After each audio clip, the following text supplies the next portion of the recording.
Welcome to the Uncanny Valley podcast, where we take your sources and try to unearth the most compelling insights. Glad to be here. Today, we're plunging into, well, a truly epic story, Alexandre Dumas' classic, The Count of Monte Cristo. Ah, a favorite.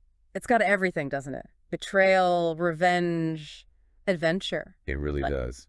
And our mission today is to sort of unpack the very beginning, look at the characters, the key relationships, and, crucially, the events that kick off this massive tale of vengeance and maybe redemption. Yeah, those foundational moments are critical. How this story of immediate triumph just flips into devastating betrayal. Exactly.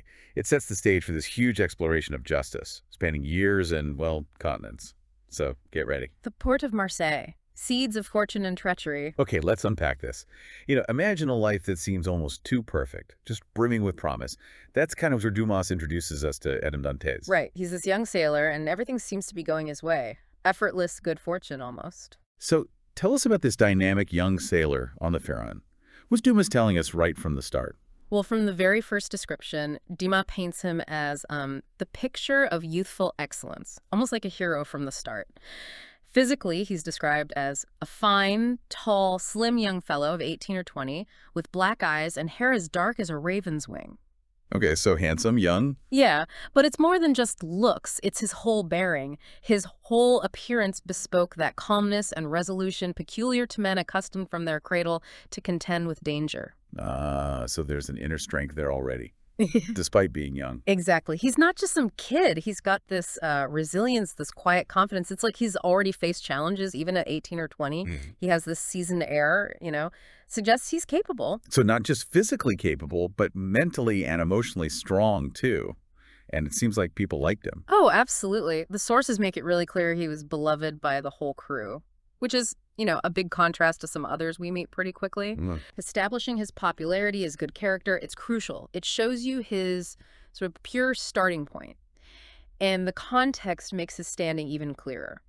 The ship's captain, Leclerc, he died at sea.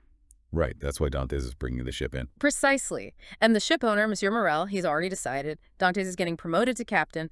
Morel flat out calls him the best sailor. Wow. So a bright future, totally deserved. Laid right out for him, a natural leader, skilled, respected. It makes what happens next, the betrayal, just so much more shocking, so much more outrageous. His fall feels really poignant because he starts so high. Yeah, the higher you climb.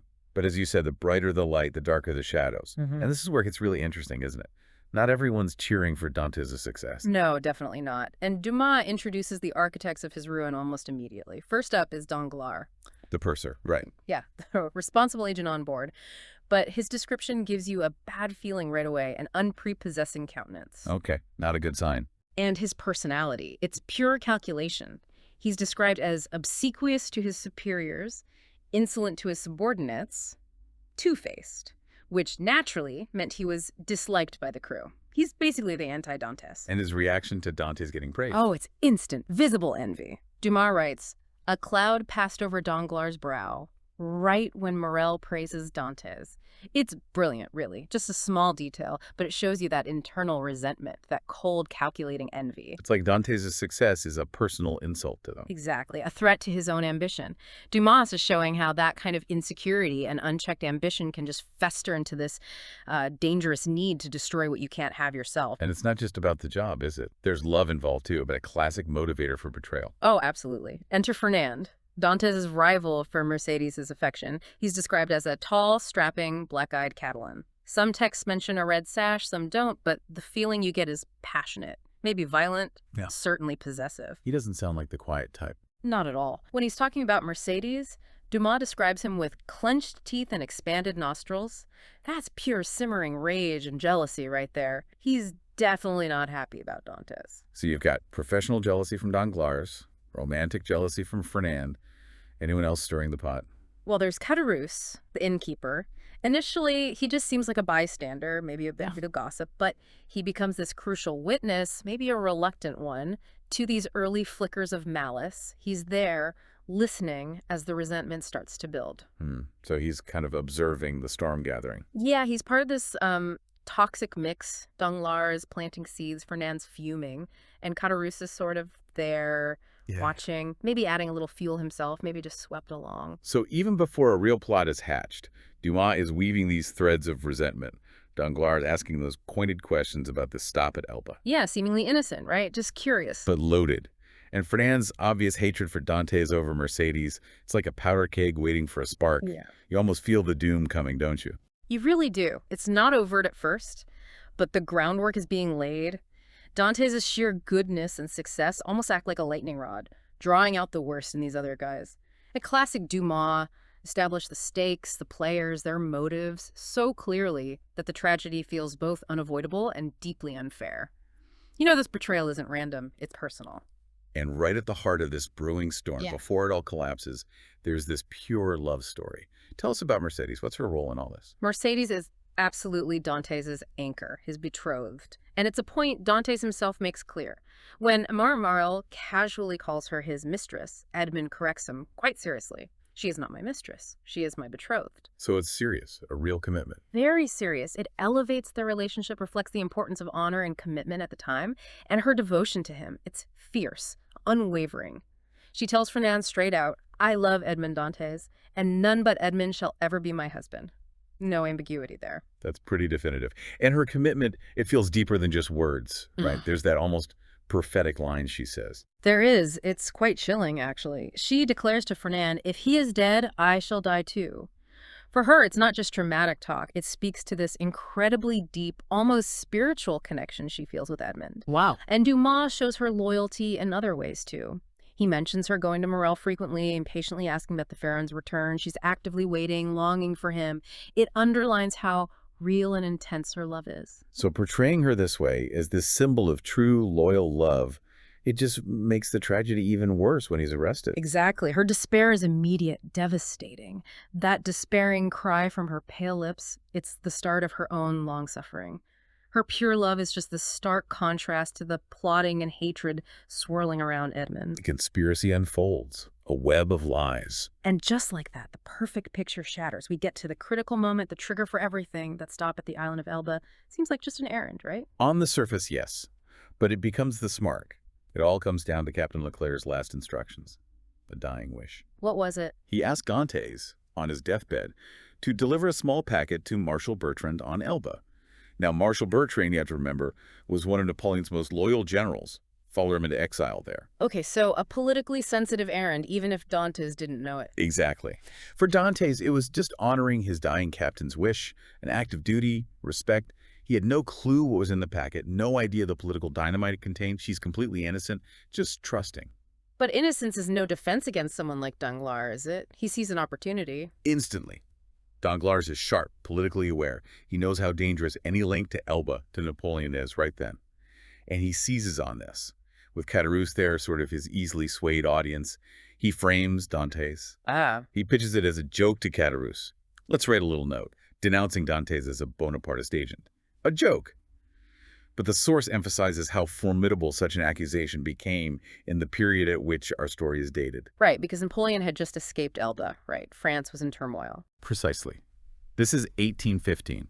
The 100 days are about to begin or have just begun.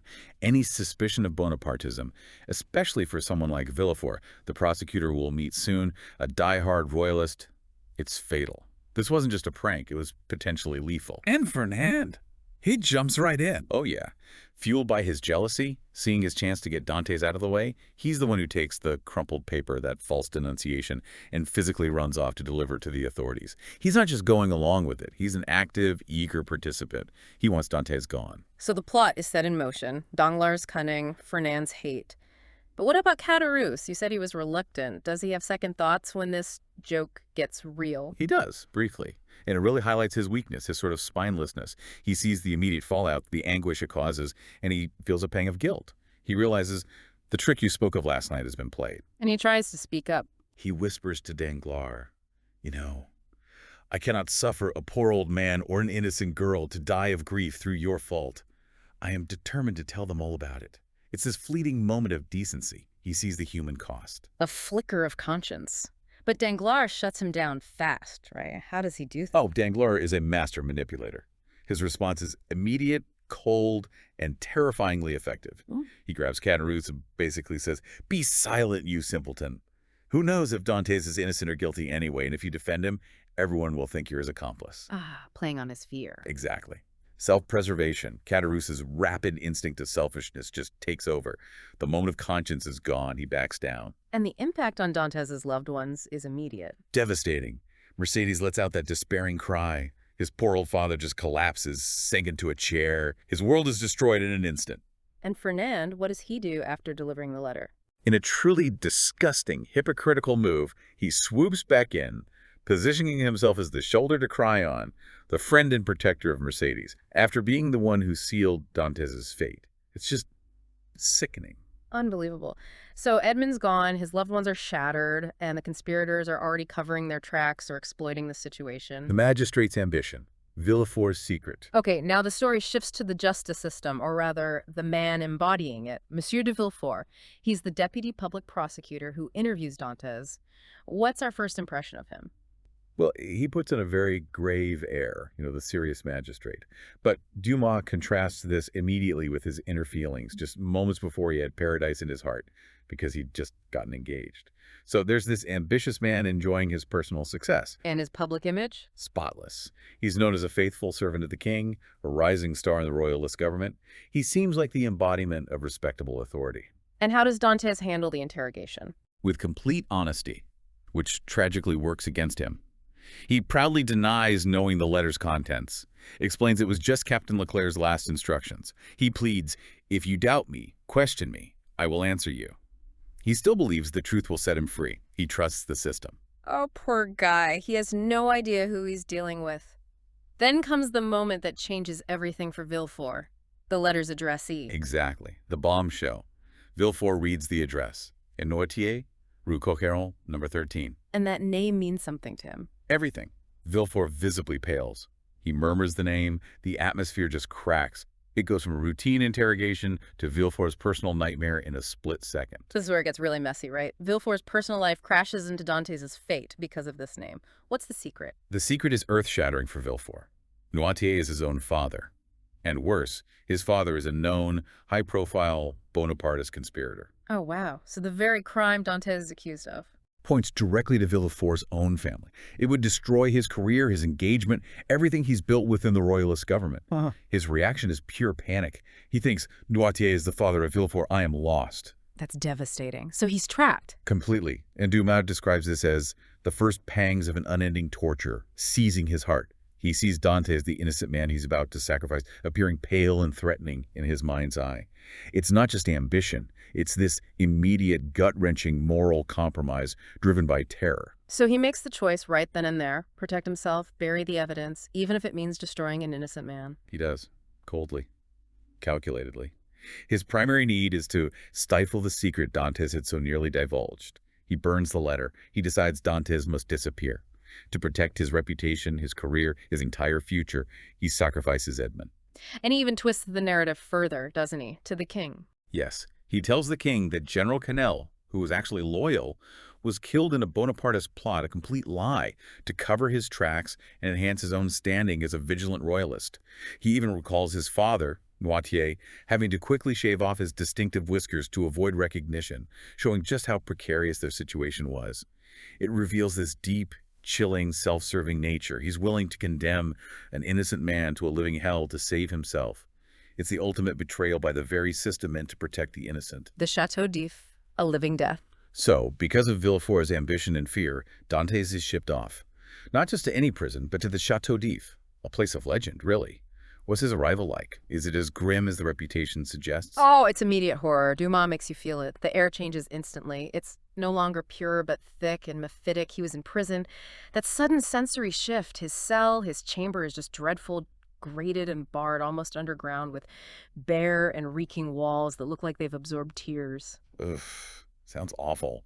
A total shock to the system for a sailor used to the open air. Absolutely. And the injustice is rubbed in his face. He asks, bewildered, without any inquiry, without any formality, and the gendarme just coldly replies, "All the formalities have been gone through, the inquiry is already made." It's just brutal.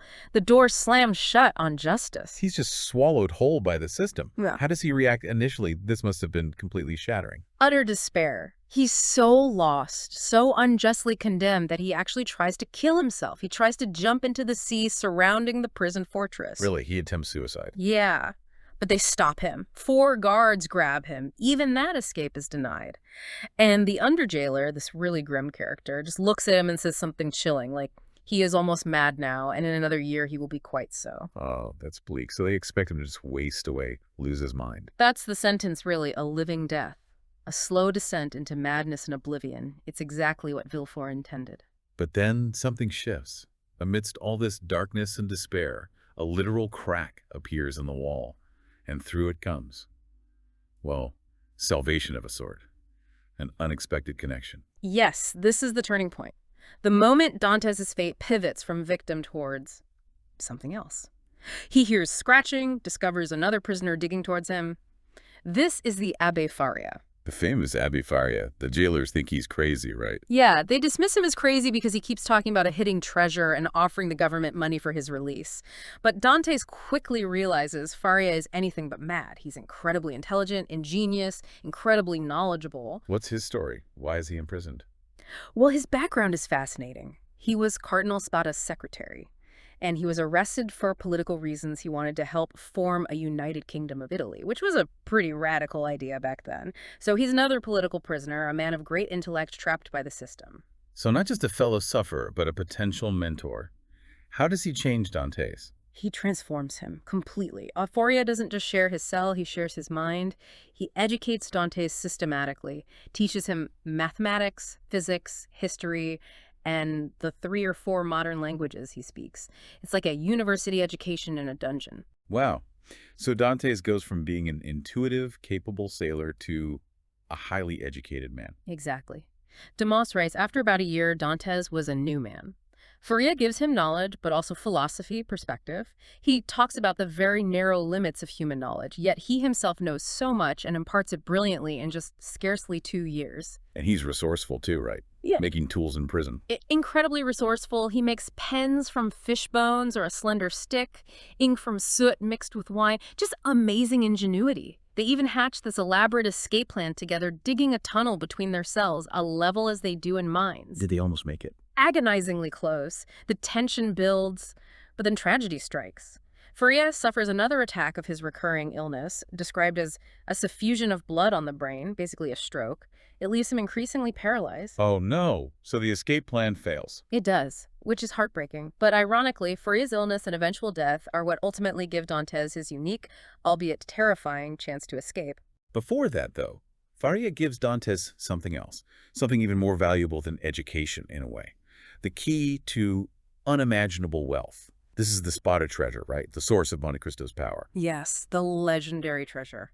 It has this whole complex backstory involving the Spada family, an old, powerful Roman family.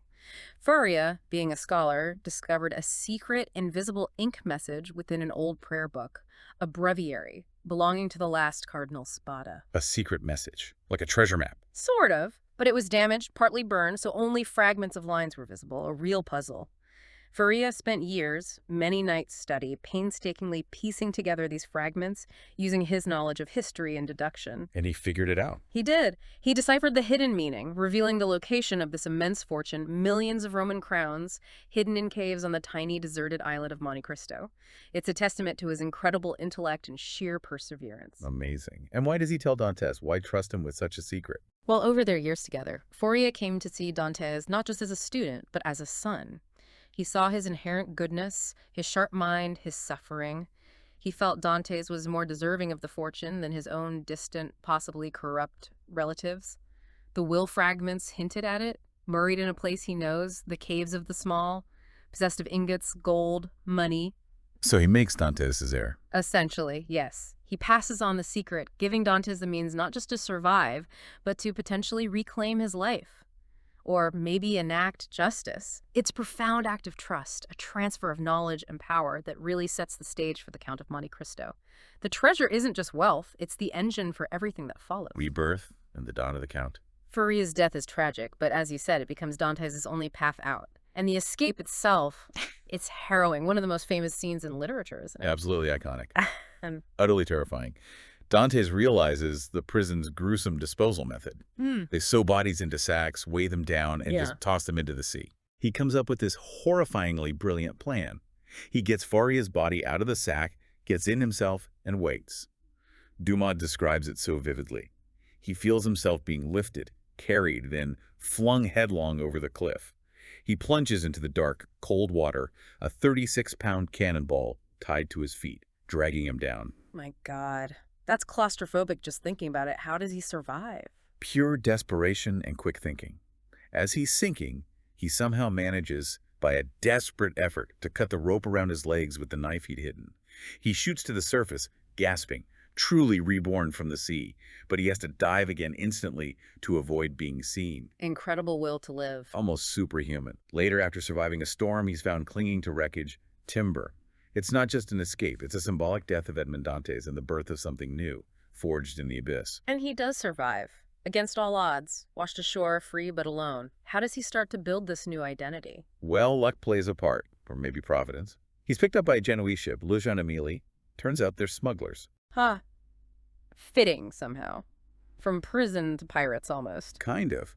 And his new intellect immediately kicks in. He has to invent a believable story about how he ended up shipwrecked. He adapts instantly. He even finds a moment of connection with one of the smugglers, Jacopo, who shows him kindness and becomes loyal. A small reminder of humanity. But his goal is Monte Cristo, right? The island with the pressure. Absolutely. He engineers a way to get there. He pretends to be injured or ill when the ship sails near the island of Monte Cristo, convincing the smugglers to leave him ashore to recover. Clever. And he finds it. The treasure. He does, and the description is just breathtaking. Dumas really goes all out. Grottos paved with emeralds, with panels of rubies, and the roof glowing with diamond stalactites. Pearls fell drop by drop. It's wealth beyond comprehension. Faria was right. It's his vindication. And finding that treasure, combined with everything he endured and learned, that's the moment the Count is truly born. That's the crucible.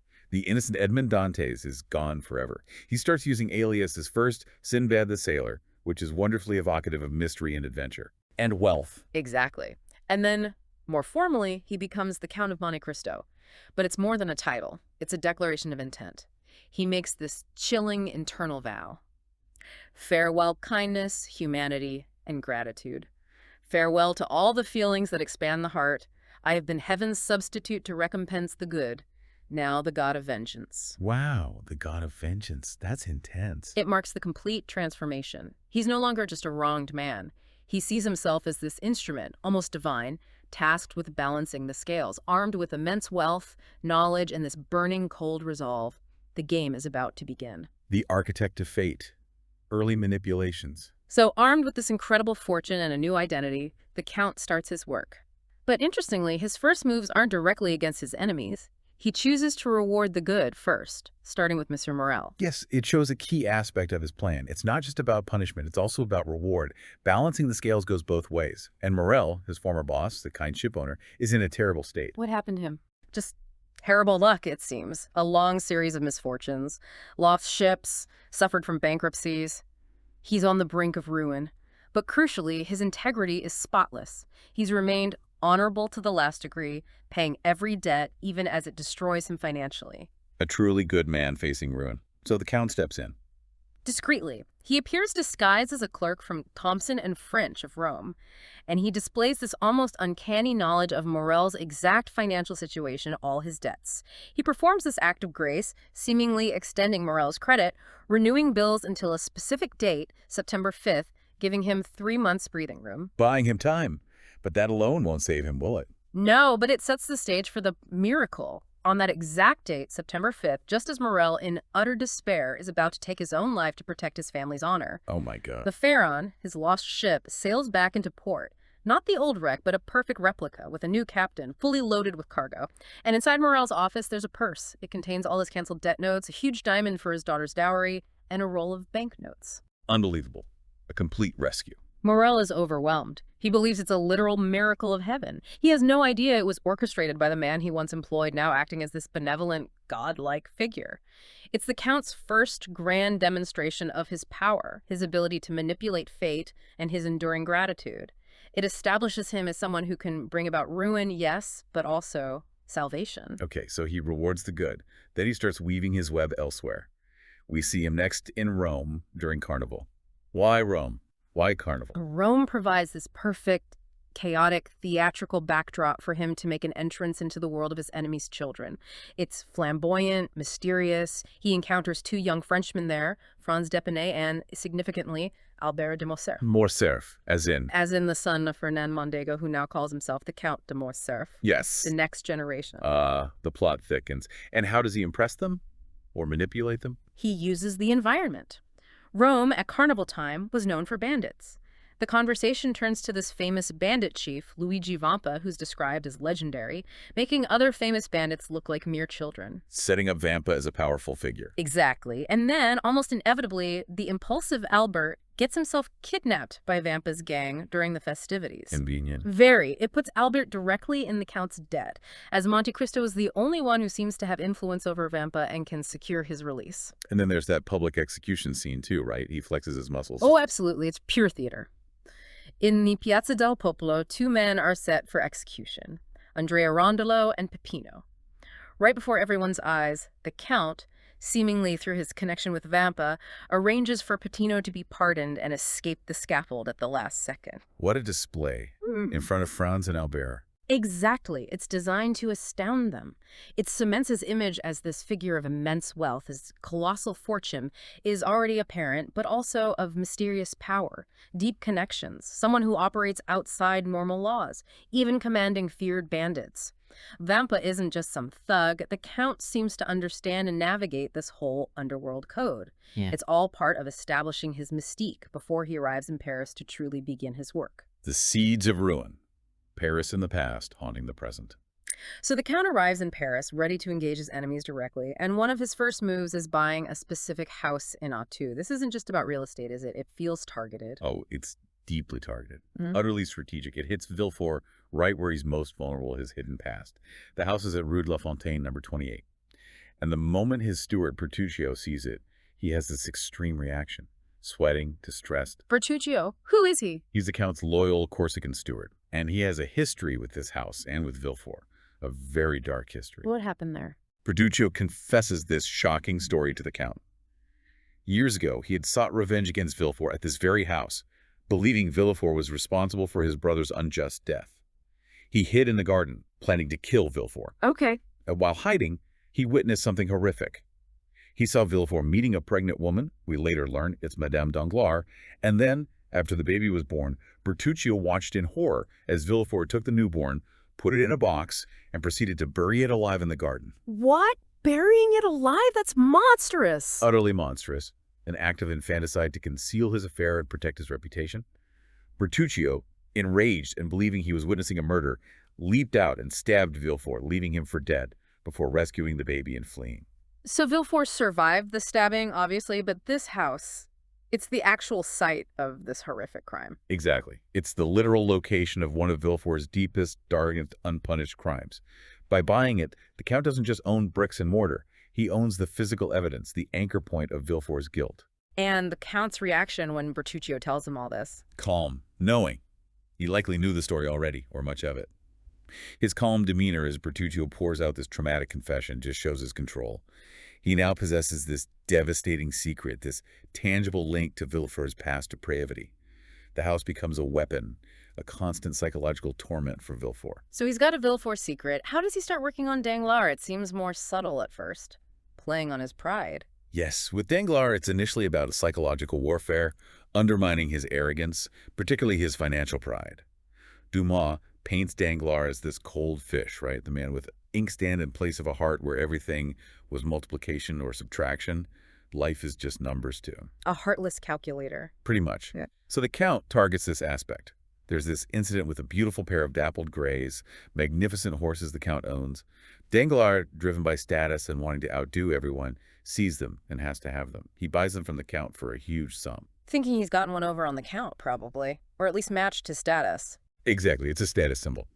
But then something bizarre happens. As soon as the horses are in Danglars' stables, these incredible animals become, well, useless. Dull, sluggish, stupid brutes. What?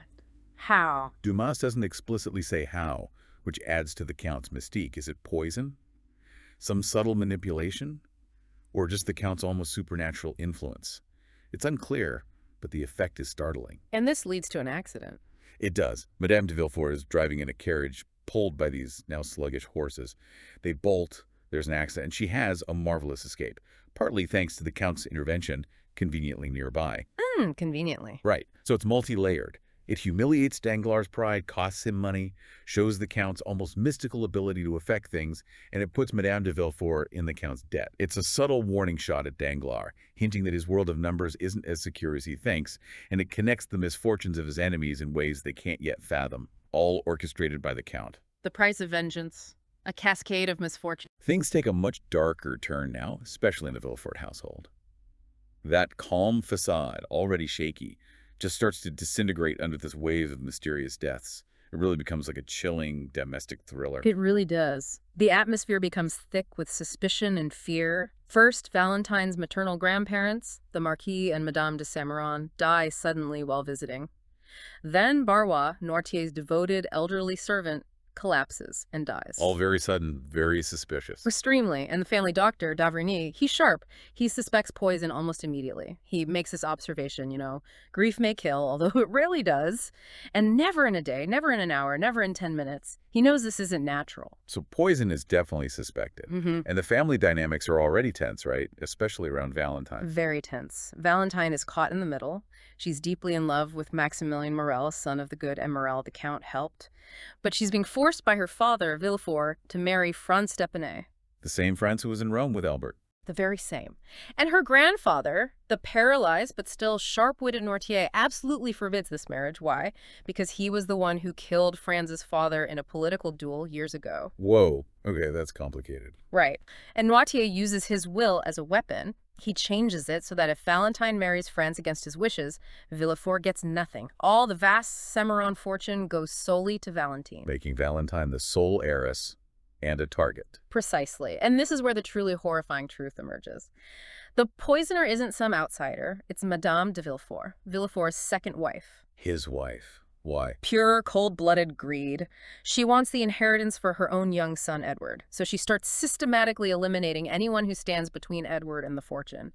The grandparents, Barrois, who accidentally drank poisoned lemonade meant for Noirtier, and then she tries to poison Valentine herself. Her own stepdaughter. That's monstrous. Does she succeed? She almost does. But the Count, who has been watching and subtly guiding events, perhaps even supplying Madame de Villefort with knowledge of poisons disguised as remedies, intervenes. Disguised as the Abbé Busoni, he gets to Valentine just in time. He gives her a powerful antidote, but also a narcotic that makes her appear dead. To save her from her stepmother. Exactly. To protect her until the truth can be revealed. But poor Maximilien sees her dead body, and his despair is absolute. It's heart-wrenching. Dumas even specifies the poison used on Barrois brucine, a potent alkaloid similar to strychnine, showing Madame de Villefort's growing knowledge and ruthlessness. The realization that the killer is inside the house, poisoning her own family, it's profoundly disturbing. Meanwhile, the past keeps catching up with others. Caderousse, the reluctant conspirator from the beginning, his greed finally does him in, doesn't it? Yeah. And it connects back to Villefort's buried secret. It does. Caderousse never learned his lesson. Still driven by greed, he tries to blackmail this young man who's appeared in Paris society, Andrea Cavalcanti. Who is actually? Actually Benedetto. The baby Villefort tried to bury alive in the garden at Auteuil, the illegitimate son of Villefort and Madame Danglars, rescued by Bertuccio and raised by Bertuccio's sister-in-law before falling into a life of crime. Wow. So the baby survived and is back? What a twist. A huge twist. And Caderousse, trying to blackmail Benedetto Andrea, gets entangled in Benedetto's plan to rob the Count of Monte Cristo's house. Rob a count. Bad idea. Terrible idea. The Count, of course, anticipates this. He allows Benedetto to break in, but confronts Caderousse, who is supposed to be the lookout, disguised again as Abbé Busoni. And what happened? Benedetto, fearing exposure, stabs Caderousse as he tries to flee. Caderousse is dying, and the Count reveals his true identity, Edmond Dantès, to him. He reveals himself to Caderousse. Yes. And in his dying moments, Caderousse, forced by the Count Abbé, writes a confession, finally naming the real conspirators who framed Dantès all those years ago, Danglars and Fernand. He acknowledges the truth, pleads for God's mercy, and even utters that line about God's justice, questioning why the truly guilty often escape. It's a grim, fitting end for him, finally telling the truth, but only at the very end, consumed by the greed and cowardice that defined his life. Okay, 2 down, 2 to go. The Count's final moves against Fernand and Danglars seem swift and devastating. How does he bring them down? For Fernand, now the Count de Morcerf, it's public humiliation and exposure. The Count subtly feeds information to journalists like Beauchamp. An investigation is launched into Fernand's past military conduct in Greece, specifically during the Ali Pasha affair in Yanina. What did he do there? Betrayed Ali Pasha, his benefactor, leading to his death, and then sold Ali's wife and daughter into slavery. And the daughter. Is Haiti, the beautiful Greek woman now living under the Count's protection. She provides devastating first-hand testimony before the Chamber of Peers, publicly exposing Fernand's treachery. His reputation is destroyed overnight. He's stripped of his titles, disgraced. That must have enraged his son Albert. It does. Albert, believing the Count is solely responsible for his father's ruin, challenges him to a duel to defend the family honor. The duel. This brings Mercedes back in, doesn't it? In a really powerful way. Incredibly powerful. Mercedes, who has recognized the Count as Edmond, goes to him secretly. She begs him, pleads with him not to kill her son. She appeals to the Edmond she once knew, offering her own life if necessary. Edmond, you have said that my son should live, have you not? Oh, that's heartbreaking. How does the Count react? This must tear him apart. It's arguably the moment his cold vengeance wavers most. Seeing Mercedes, hearing her plea, the old feelings, the old promises resurface. He's faced with the human cost of his revenge in the most personal way possible. He agrees to spare Albert. It's a profound moment, showing that maybe the god of vengeance still has a human heart. So the duel doesn't happen. Well, Albert, after Mercedes tells him the truth about his father and who the Count really is, publicly apologizes to the Count and withdraws the challenge. Fernand, utterly disgraced and abandoned by his wife and son, confronts the Count, learns his true identity, and then goes home and shoots himself. A dramatic end. And Danglars. Yeah. How does his downfall play out? Is it as dramatic? More financial, but just as complete.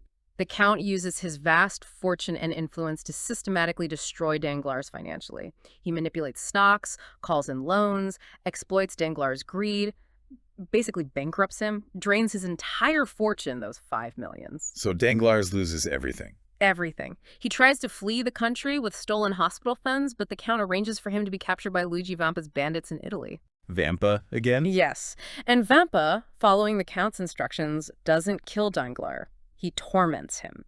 He holds him prisoner and charges him exorbitant prices for basic food and water, slowly starving him and bleeding him dry of the stolen money. A taste of his own medicine, maybe, given how he treated Dantès' father. Exactly. Danglars is forced to reflect on those who have died of hunger, a direct echo of old Dantès starving to death because Danglars withheld help. It's a cruel but fitting end, his punishment directly mirroring his own callousness, orchestrated perfectly by the Count. The aftermath. Justice, madness, and new beginnings. Villefort. He orchestrated so much suffering, buried so many secrets.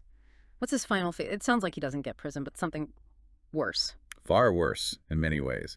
The culmination for Villefort is pure psychological horror. He returns home after prosecuting Benedetto, who dramatically revealed himself as Villefort's son in court, only to find his wife, Madame de Villefort, has poisoned herself and their young son, Edward. Oh, God. She killed their son, too. Yes. Villefort had confronted her, told her to take poison herself, or face public justice. But he never imagined she'd take Edward with her. He finds them both dead, his desperate search crying, "Edward! Edward!" It's horrifying. That's enough to break anyone. It shatters him completely. He descends into madness. He rushes out into the garden, digging frantically, trying to find the spot where he buried the infant Benedetto years ago, muttering about reburying him, trying to undo his original sin. But the grave is empty. The Count removed the remains? Presumably. Villefort's final scene is him, completely broken, raving, encountering the Count as Abbé Busoni and his paralyzed father in Moitié. The weight of all his crimes, all the death he directly or indirectly caused, just crushes his mind. He ends up insane, confined, haunted by his past. A living death, just like the one he condemned Dantès to, but born from his own actions. So much destruction.